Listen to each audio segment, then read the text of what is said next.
vous voyez vos applications que votre administrateur vous a donné accès. Donc, Google Chrome, Bloc-Notes, par exemple. Si je veux lancer Bloc-Notes, ça va m'ouvrir mon Bloc-Notes dans une page.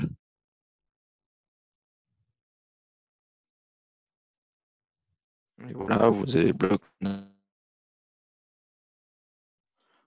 Test. Voilà, donc vous tapez ce que vous voulez. Vous avez accès. Donc, vous quittez. Ou sinon, du coup, votre administrateur vous a donné un accès à un bureau total. Donc, si je clique dessus,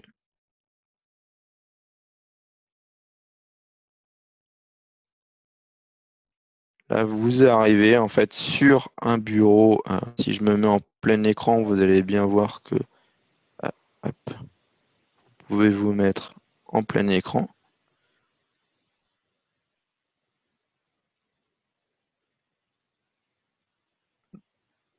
Donc là, vous voyez, en fait, je suis sur un environnement Windows classique, comme si vous étiez sur votre PC. Donc là, par exemple, nous, notre application métier, c'est sur Salesforce. Donc voilà, j'ai Salesforce. Vous pouvez avoir, quand vous allez sur le menu démarrer, vous avez comme si vous étiez sur un PC chez vous. Et du coup, et l'avantage, comme disait Reda tout à l'heure, si je fais un test de débit, par exemple, vu que le PC virtuel est dans le data center, en fait, vous avez full débit que nous, on vous donne. En fonction de l'offre qu'on vous donne, on bride plus ou moins, mais vous avez des débits qui sont importants. On peut le voir ici. Hein. On va lancer un des groupes tests pour voir le débit. Donc là, par exemple, je peux ouvrir vous avez vos répertoires. Voilà, on a l'impression d'être sur un PC classique. Créer un nouveau fichier. Au niveau des applications, que l'administrateur peut mettre à disposition, il y a un catalogue spécifique que l'on propose. Comment ça se passe? Nous, en fait, vous avez les droits. En fait, vous mettez les applications que vous voulez. Ça peut être des applications classiques comme Office, Teams, toutes ces choses-là. Après, vous pouvez installer vos applications métiers que vous avez, je sais pas, un Sage, un CRM métier, peu importe. Après, voilà, vous pouvez pousser les applications que vous voulez. Et je vous montrer, je crée là-dessus, mais quand vous arrivez sur cette page d'ici, là, c'est forcément, en fait, ici, des applications publiées, mais vous pouvez aussi pousser des applications locales pour utiliser votre navigateur local. Vous pouvez lancer avoir un raccourci, par exemple Chrome, vers votre CRM. Donc, ça, par exemple, nous, notre CRM, c'est Salesforce. Je peux mettre un lien Salesforce et quand vous cliquez dessus, ça lance directement Salesforce. Donc, vous pouvez pousser vos applications, même SaaS, dans l'icône. Comme ça, l'utilisateur, il n'a pas à se poser la question sur quelle URL aller chercher son CRM. Il a directement l'icône qu'il veut. Donc, si je reviens au test de tout à l'heure, là, je peux lancer le test. Vous allez voir que du coup, on a des débits qui sont assez importants. Voilà, on n'est plus vu qu'on est en plein cœur du data center, on a des débits très importants, comme si vous aviez une fibre quasiment 1 giga chez vous, quoi, et qui est partagée avec les différents. Il y a toujours souvent cette question de latence qui est souvent posée par les clients, à savoir si le débit est assez intéressant. Et puis là, on peut voir concrètement, vous le voyez en direct, on a quand même des débits assez impressionnants. Que ce soit en entrée ou en sortie. On va voir la latence derrière qui va être affichée également. Sachant qu'il faut compter qu'un utilisateur qui utilise Citrix, en fait, utilise à peu près une session Citrix par utilisateur, utilise à peu près 200 kg par utilisateur. Donc voilà, il ne vous faut pas forcément une connexion importante chez vous pour avoir une fluidité dans les mots. Je ne sais pas si vous avez pu voir tout à l'heure, si je lance un bloc-notes, mais quand je tape mon mot, quand je tape sur le... Là, c'est pas forcément flagrant pour vous parce que moi, je suis déjà en Citrix, plus la visio, ça fait peut-être un ralentissement. Mais Ouais, dès que je il y a tape toujours un sur peu une un lettre, ralentissement en vidéo. Mm. mais Mm. quand je tape sur une lettre de mon côté, la lettre s'affiche aussitôt comme si j'étais en local. Il n'y a pas de latence quand je tape. On pourrait sentir, certains, on peut avoir des freins là-dessus, ou quand on tape, bah, ça saisit pas aussitôt. Là, j'ai vraiment l'impression d'être sur un PC en local, quoi. Et l'avantage, c'est que vous pouvez vous connecter de n'importe où et de n'importe quel PC. Une question sur laquelle on va rebondir juste après, au niveau des compatibilités. Juste avant, par exemple, je suis un utilisateur, je suis connecté, je mets mon PC en veille, enfin, se met en veille automatiquement. Est-ce qu'il y a une déconnexion automatique? Comment fonctionne justement cette mise en veille et cette déconnexion pour éviter Bah, à le l'utilisateur PC, de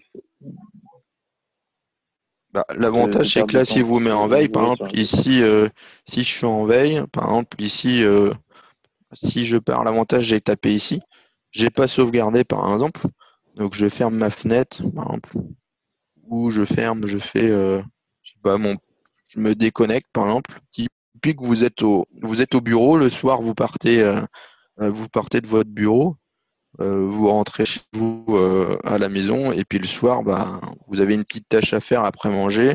Bah, du coup, vous vous reconnectez. Je retape encore. Donc, vous arrivez soit sur le même PC ou soit votre PC à la maison. Vous vous reconnectez avec le même login mot de passe. Vous relancez votre bureau.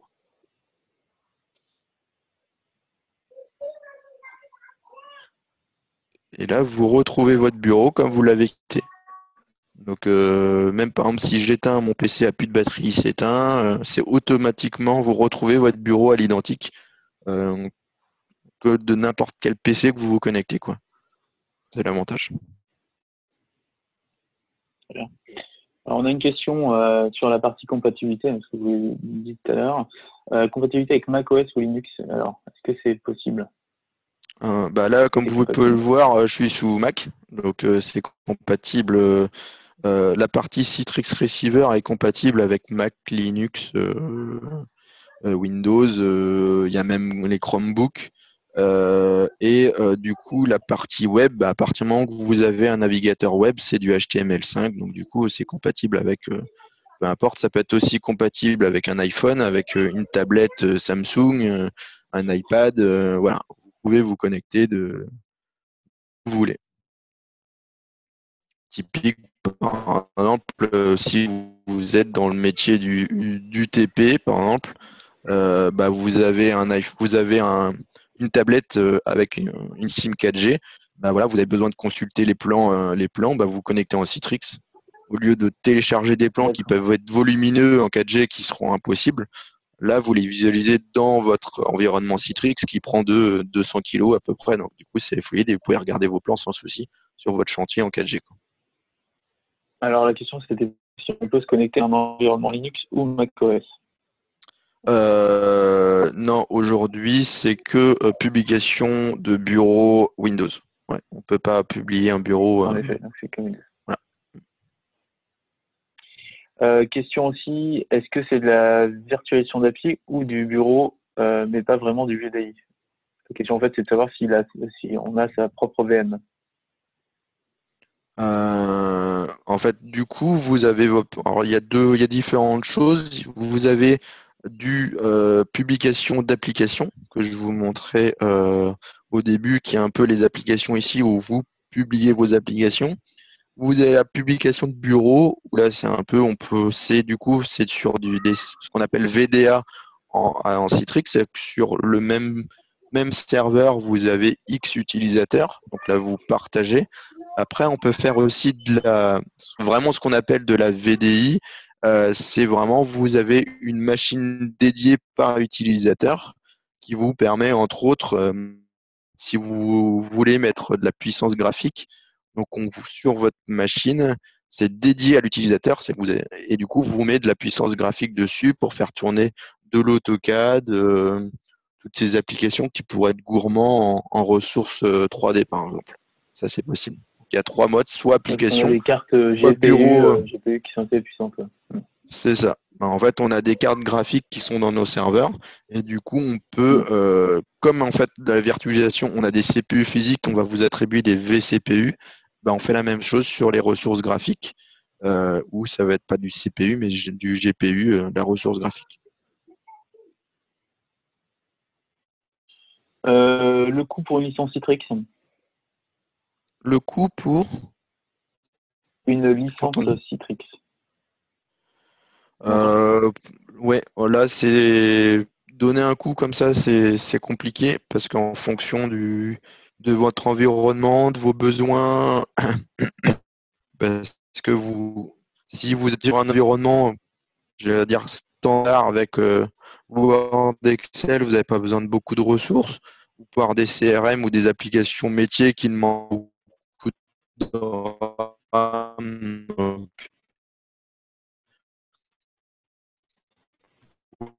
un prix comme ça,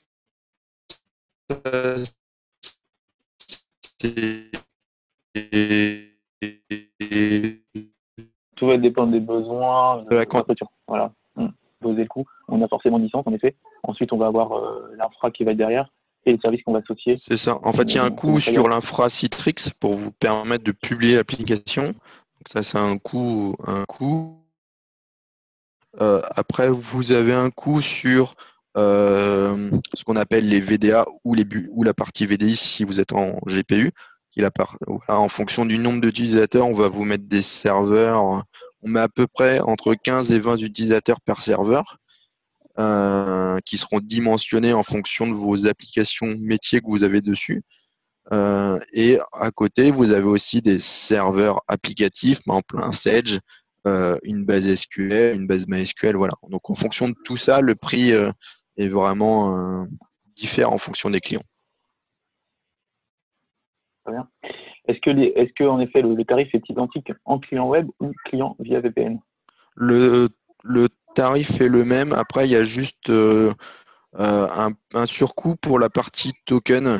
Ce que j'appelle token, c'est double attentif. Où du coup, il y a un coût pour tout, un coût qui est pas très onéreux pour tous les utilisateurs qui doivent se connecter de l'extérieur. Mais on l'attribue à chaque utilisateur. Par exemple, si vous avez 100 utilisateurs, vous avez que 10 personnes qui sont nomades. Il n'y a que ces 10 personnes-là qui peuvent se connecter de l'extérieur et qui ont le coût supplémentaire, mais qui est de quelques euros. Après, vous vous connectez de la façon que vous voulez, hein, soit en web, soit en client lourd. Il n'y a pas de coût des différences. Ok. Alors, en VDI, peut-on provisionner uniquement des machines ou VM Windows ou aussi Linux? En VDI, donc on peut publier que des applications, on peut publier que des bureaux Windows, mais par contre, à côté, on peut avoir des applications métiers Linux, par exemple. Mais du coup, pour s'y connecter, en règle générale sur du Linux, c'est que soit il y a un client, il y a un client à Windows, ou c'est publié en web par interface web. Je sais pas si c'est ça la question, mais Je pense que c'est ça la question. Peut-on provisionner uniquement des machines ou VM Windows ou aussi Linux? Est-ce que ça répond à la question de Marc? Ok. Au niveau démo, Johan, tu as fait le tour? Ou tu as d'autres pour moi, c'est tout, sauf si certaines personnes veulent des démos particulières, mais en tout cas, si certaines personnes veulent plus de démos ou choses comme ça, je contacte leur commercial et je leur ferai la démo sans souci plus dédiée pour eux. Oui, bien sûr. Donc voilà, l'idée c'était de vous montrer vraiment de manière ludique, on va dire, la formation, de vous présenter un petit peu comment fonctionne l'offre VDI chez Bretagne Télécom. J'espère qu'on a répondu à vos questions.